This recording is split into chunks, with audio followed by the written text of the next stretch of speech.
and welcome to today's Oil for the Journey Oil Change. I am your journey reader, Denise Joyner Mitty, and we will be exploring Song of Songs, or otherwise known as Song of Solomon, chapters 1 through 4, and this beautiful picture.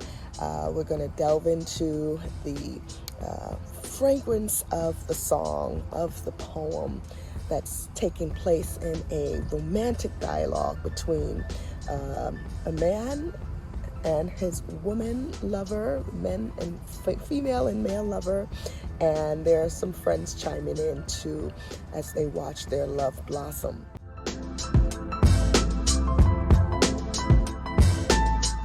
Just a little background on this book. Some see it as authored by Solomon, King Solomon. Others see it as a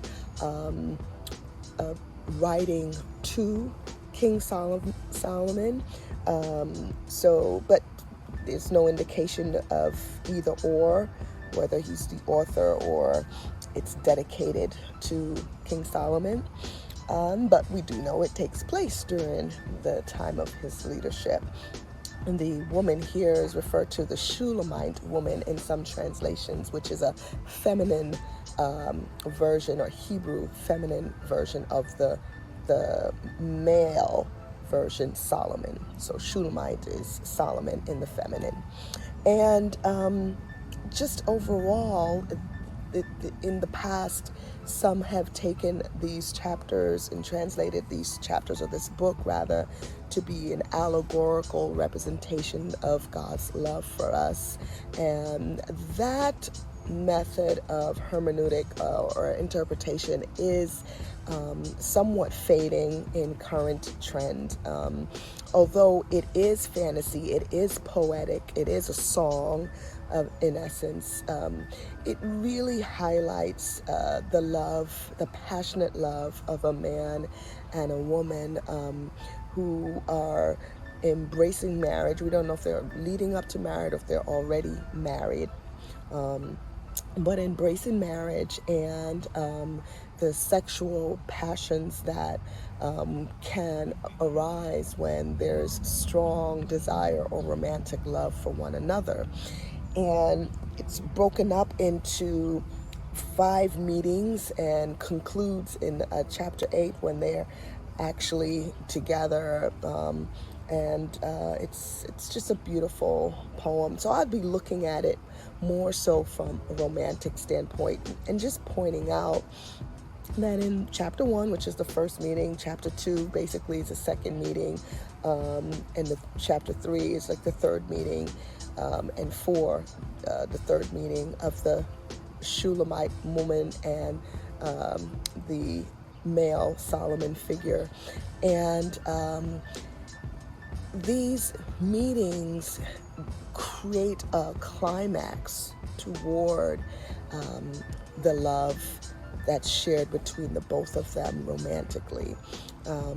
And 2 things I want to point out here is that this Shulamite woman had some insecurity, and because of the color of her skin. She was dark, as she describes in verses 5 and 6 of chapter 1, and dark in this particular sense, darkened by the sun.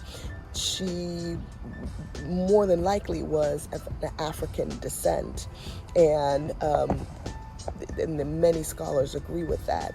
And the thing about it is, it's interesting that she had some insecurities about her skin color, and that has been going on, as we could see from this text, for centuries, and still exists today. But yet God has sent a love for her who only has eyes for her. The The Solomon figure says in chapter 2, verse 2, "You are like a lily among thorns, is my darling among the young women."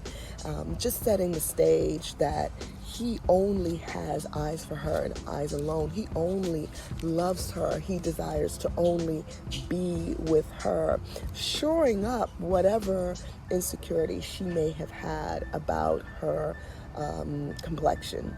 And I just wanted to point that out, that true love really shatters any insecurity one may feel about themselves. If someone loves you, they truly have eyes only for you.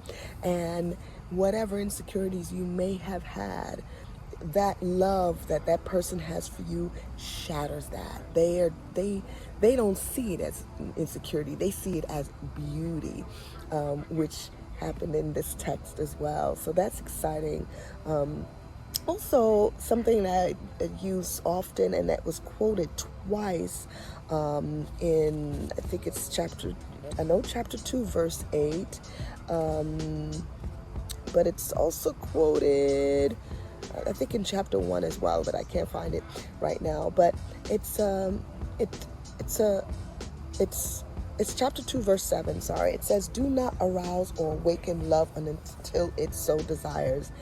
And this is the Shulamite woman saying this quote. And I actually use this quote often when, when I was single, and just saying that it's dangerous to awaken the passions that come, especially the sexual passions that come with love, until you're able to fulfill it, until you're able to basically get married and experience the climax of two people who are passionately in love with one another. And the reason she's saying it in this text is because she's meeting him and she really longs to be with him, or is engaged to be married, we're not certain, but and is really longing to be with him, but cannot for whatever reason. And she's telling her friends, the crew that's around, look, don't awaken love until you can satisfy it, because the passions are just that strong.